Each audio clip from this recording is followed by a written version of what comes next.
Welcome to the Not Quite Daily Show, Spring 2018, Episode 4. My name is Theta, and today we have a special episode in which we will collect a number of external references and symbols in the first half of Darling and the Franxx and try to tie them all together. This is not an attempt to enumerate every single symbol or myth reference. This show is absolutely replete with metaphor and thematic patterns, so to discuss them all would take hours. Rather, this will focus on some direct invoking of our own world stories and how they relate to each other and some principal symbolic patterns in the series. We will also suggest a destination for the anime as a whole based on these patterns. This episode does contain spoilers for episodes 1 through 15 of Darling and the Franxx, which is structurally the first half of the show. Please don't watch if you aren't at least that current.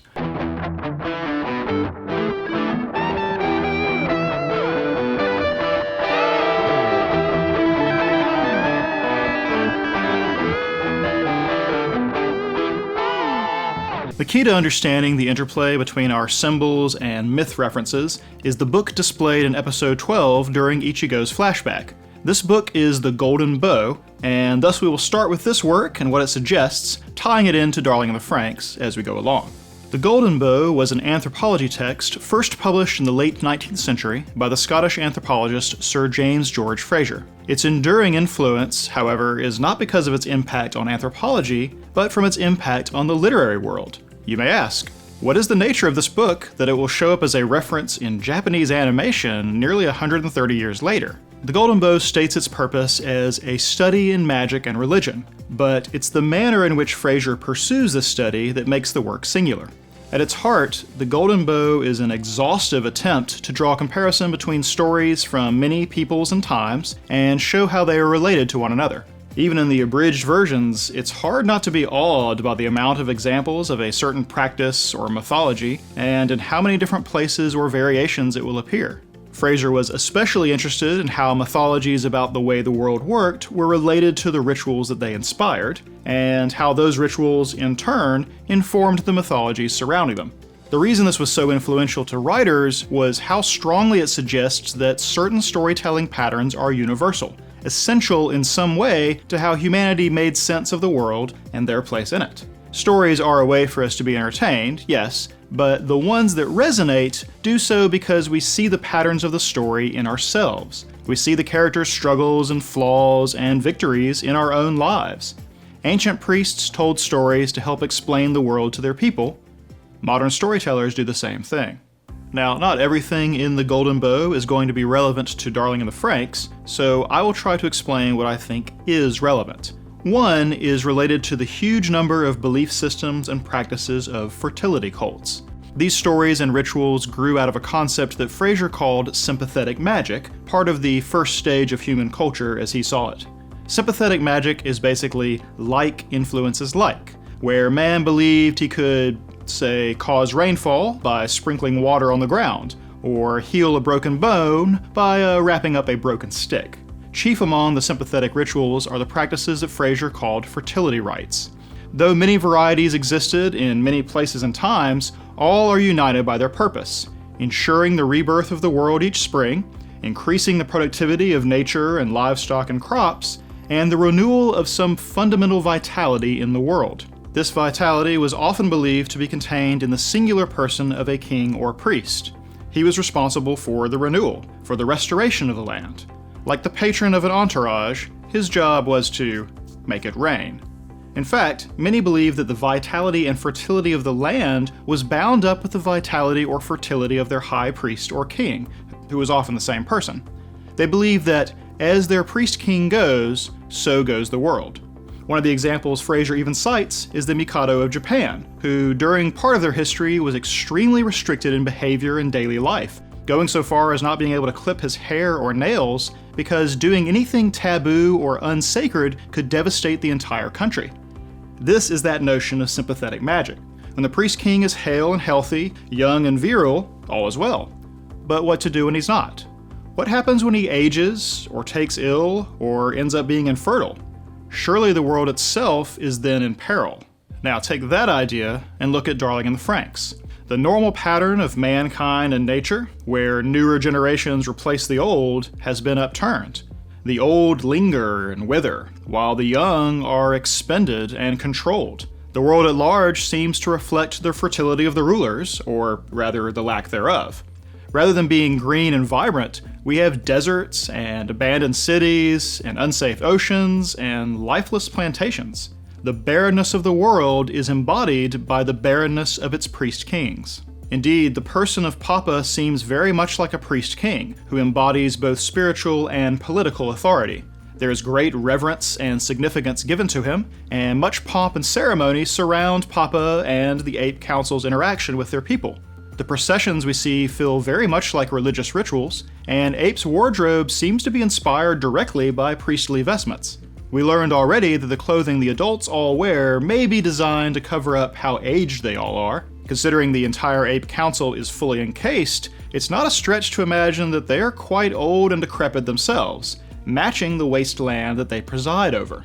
So, the priest-kings of Darling and the Franxx are no longer hale and healthy, and the world reflects this. How did old fertility cults deal with this? Well, it's simple. You sacrifice the old priest-king, and a new priest-king takes his place, one who more appropriately embodies the vitality they need. Hence the expression, "The king is dead, long live the king." This might seem really odd to our modern sensibilities, but it was quite normal to the cultures where it took place. After all, didn't the world itself die each year, only to be reborn?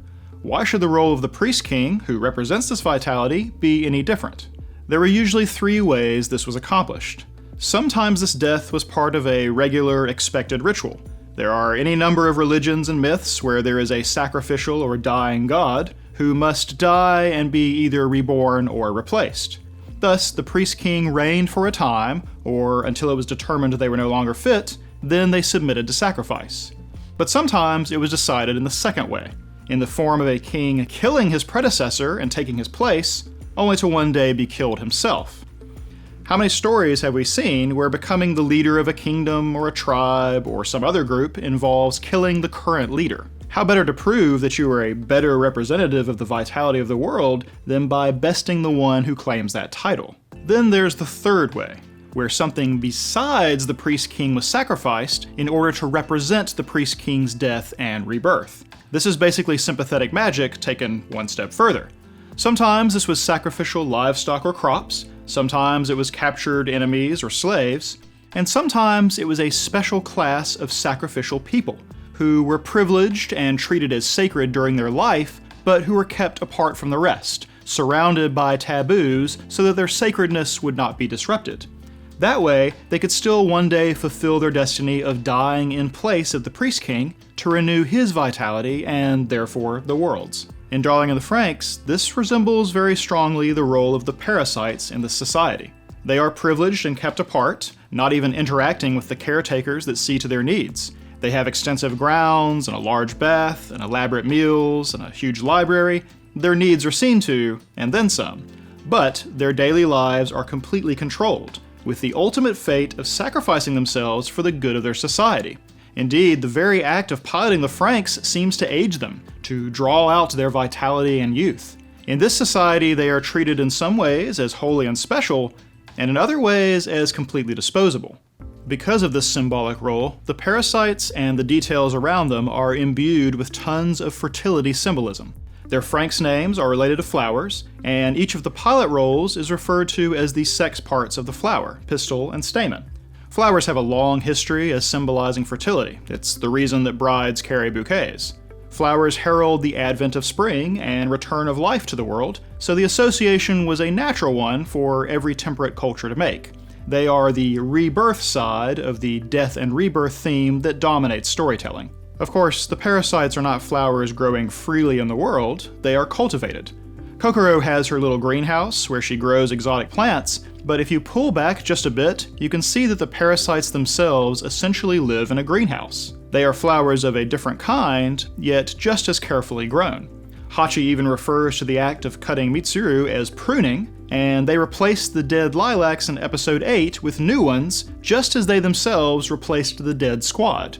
The parallels are many. This, I think, is also why there is such a sexual undercurrent to the piloting process. Nothing represents fertility quite as directly as the actual act. What's more, the sexuality is not something the parasites themselves even understand at first. The suggestive nature of connecting and the posing involved don't strike them as odd. Human sexuality is not something they have been taught or quite grasp. No, it's purely the audience the sexual theme is aimed toward. We are to understand that certain moments are representative of sexuality and all of its meaning, even though the parasites themselves start out ignorant. As the show has progressed, though, our squad becomes less ignorant. They begin to have and understand feelings toward one another, and being caught in the throes of puberty not only aids this understanding, but is also symbolically linked to the idea of flowers coming into bloom. It is as though their potency as fertility and vitality stand-ins has been increasing as well. Then there is Kokoro's discovery and fascination with the maternity book. There is the prevalent idea of mixing blood, which is a euphemism for having offspring, and the principal symbol of the Jin bird, a part of Chinese mythology traditionally meant to represent marriage. The plant theming in the series does not end with flowers. There is another, more specific symbol that seems to directly represent 02 or Hero, or maybe the both of them together, and that is the symbol of mistletoe. It's the second image of the entire series, second only to the image of the Jin bird, both in chronological order and symbolic importance. The tree with mistletoe figures prominently in 02 and Hero's shared past and memories. The name of the facility that houses the parasites is Mistletoe, which is another word for mistletoe. And finally, the mirror that Hero gives to 02, which itself represents the state of their relationship at various points, has a design of mistletoe on the back of it. Mistletoe is being invoked quite deliberately. You may only be familiar with mistletoe tradition as a thing at Christmas that people kiss under, but mistletoe actually has a vast cultural history, showing up everywhere from the Celts of Northern Europe to the Aino of Japan, and was used as medicine, despite the fact that mistletoe is actually poisonous. They believed it made great medicine because they associated powerful regenerative properties with the plant. Why they did so is related back to that idea of sympathetic magic and fertility rites, so once again, the Golden Bough has a lot to say. You see, mistletoe is a parasite. What's more, it is evergreen, while the trees it attacks and grows off of are deciduous. This means that it blends in with the foliage in warm months, but when the leaves fall off its host, it remains green, seemingly alive and healthy, while the tree and the greater forest around it has withered. Winter was an ominous time for pre-industrial societies, and so when the world around them looked barren or ruined, mistletoe's ability to stay vibrant and full of vitality inspired a certain reverence in the ancients. Celtic and Germanic peoples believed that the mistletoe actually stored the essence of the trees it was found in, that the tree's vitality would, in winter, retreat into the mistletoe, which remained green throughout the cold and bare months. In spring, as the tree began putting forth leaves again, it was believed that this was the essence of the tree returning from the mistletoe into the rest of the plant. This gave it strong associations with rebirth and with fertility, a belief that a type of regenerative and restorative power resided in the mistletoe itself. Using it for both medicinal and ceremonial reasons naturally followed. In Darling and the Franxx, you can already see how well that plays with the fertility and rebirth symbols that we've already discussed. The adults and ape may be like those trees in winter, and have even stopped having children, yet the parasites still retain youthful vitality, and, it seems, the desire and ability to reproduce.